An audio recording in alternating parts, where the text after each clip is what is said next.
Hi everyone, this is Sandeep. Today I'm here with the cylinder. So you can see this green cylinder here. So this is indirect hot water cylinder. So indirect in the sense, the source of heat is the boiler.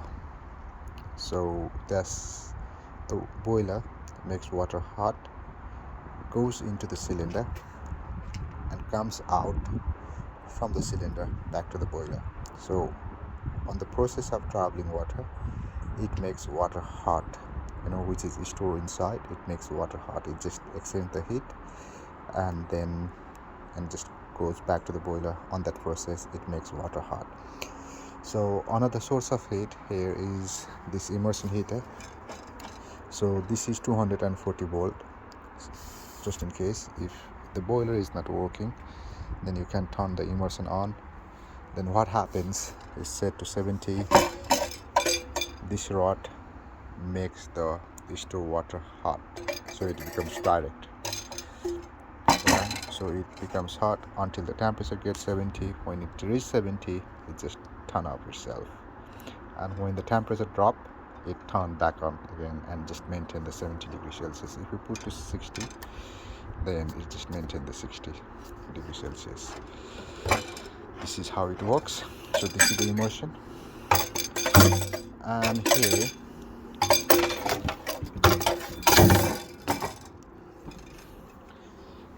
this one and this one is from the boiler to the boiler. After the pump and bulb, the zone bulb, the water goes inside the boiler, and there is a coil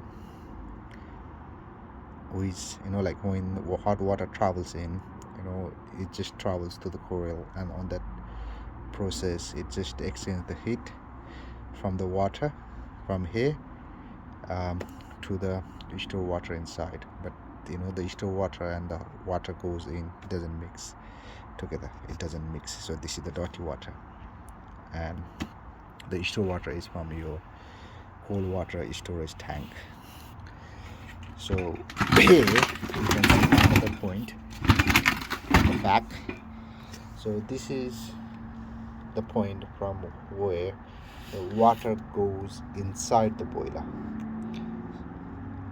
So this is the cold feed, so the water from cold water cylinder on the left, it goes in from here and just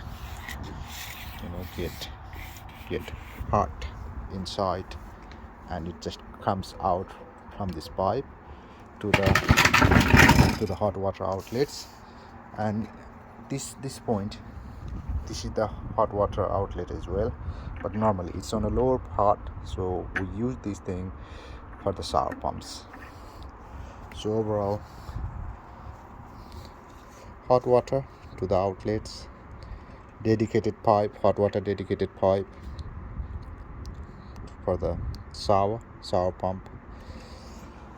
That one, flow and return from the boiler to the boiler, and at the back, water inlet is from the cold feed. So I'm going to cut this cylinder and I will show what's inside.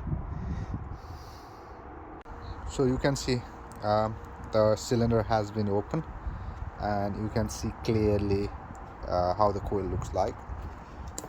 So this is the coil, and this is the space where the water gets stored. You can see the opening. So that's the cold feed. So that's the one. Water from your cold water storage tank gets into the cylinder and just get stored here. And this is the coil. That's the flow. That's the flow. The boiler makes water hot and gets into the cylinder, and it just travels like this.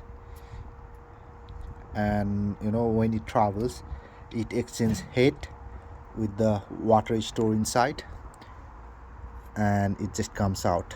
So when it come out, the water gets cold, so there will be the difference on the temperature here and here. and the difference we call it delta T.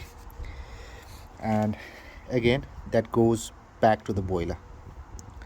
And on this process, when it travels, it makes the water store hot. Cold fed water get stored, and when you open the tap, so the water goes from this side into the hot water taps. So it's open as well. It's open, and this one is on the lower point. As you can see here, it's nothing. It's just, and it's on. It goes to the sour pump. So it's on a lower point, and for the taps, it's on a higher point. Just in case if the boiler is broken, then your immersion is turned on, and when it's turned on, this rod is straightly dipped into the water, stored water, and this rod will make the water hot. So this one indirect, this one direct, and you can see it's the foam. So this one is to preserve the hot water. Just remember building regulation L1, I think it's L1, preservation of fuel and energy. So this is how it looks like.